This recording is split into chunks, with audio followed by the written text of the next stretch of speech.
to those of you who have been to FedCon before, is there anything unique about FedCon? Is there something that sets FedCon apart from other conventions, or is it just, you know, one big ball of con soup for you? Con soup. Oh, it is on. Morning. Guten Morgen. Wie geht's? Good? Good. Ich bin glücklich. I can't remember the rest to be here. Thank you. My surname is Braun, and as a South African who lived in Los Angeles and now in London, it's very confusing. In my first time to Germany, they all presumed I spoke German because of my surname, and I remember lots of people being, no, keine Deutsch, sorry. And she goes, Braun? How can you not speak German if your surname is Braun? But this is my first time to Düsseldorf, and so far, so good. Thank you very, very much for having us. This is a question for Amanda and Richard. I was wondering, besides the obvious of fame, what Stargate was the most rewarding thing that you got from working on Stargate? Would you like me to answer that first, Richard? Figure out how to turn on the mic. No, it's on.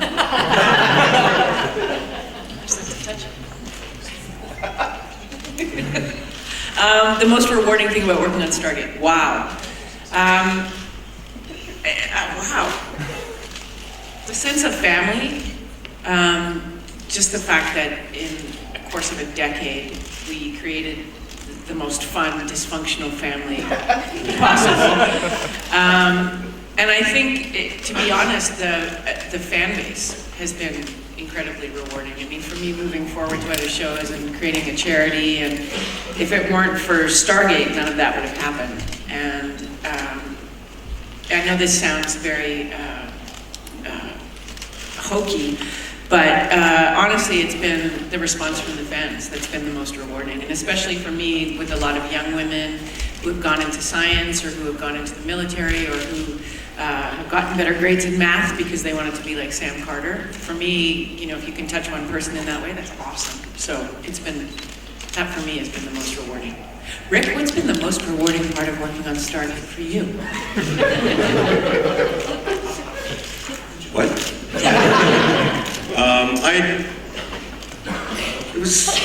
I'd have to say, just talk about hokey, but I am in the second year, or the first or second year of the show, I fathered a child, and so that kind of, that whole experience of being up there and kind of acted as a pivot point, sort of a transitional period in my entire life.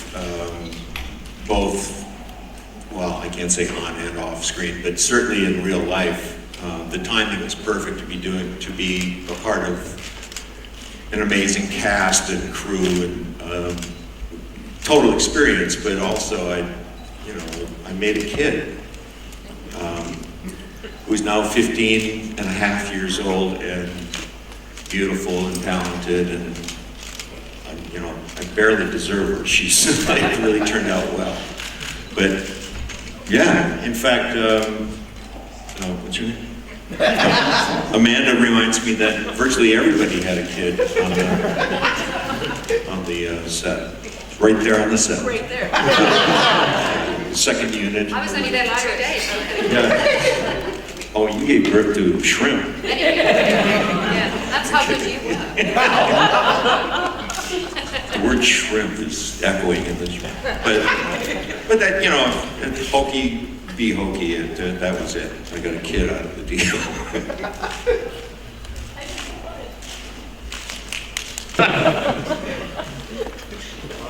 No.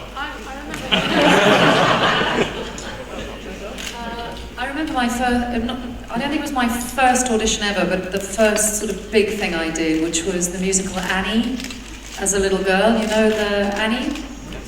And, hello.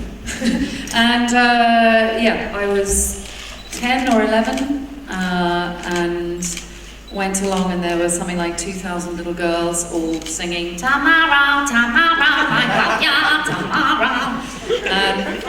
I waited my turn, and then the only thing I'd ever seen on stage was The Sound of Music. So I had one song, which was Edelweiss from there, and was absolutely terrified. And I just remember sort of finally getting to the front of the stage. They called my number, and my mum and dad had taken turns to stay with me all day because it had taken that long. And so my mum was off duty and my dad was in the back. And I got to the front and I just thought, oh God. And sort of just went.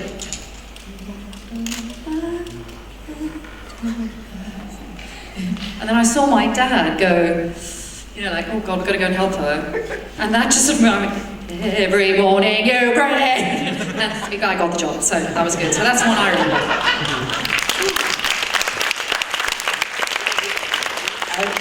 I remember mine because it was similar. They asked, I had heard you just never say that you can't do something. And so they were asking me about reading a thing, and so I put whatever I thought the character needed and did the interview. And then they said, well, this is a singing role as well, because so you have to have a wide range. And I just started smiling. And I said, how wide a range? And they said, oh, maybe 2.5. I said, how about 5? I got the job. and they gave me a 5-octave range song to sing. And because they really thought I was lying, and I just started down here, and I went up to here, and then I went to there, and then I went to there! And he said,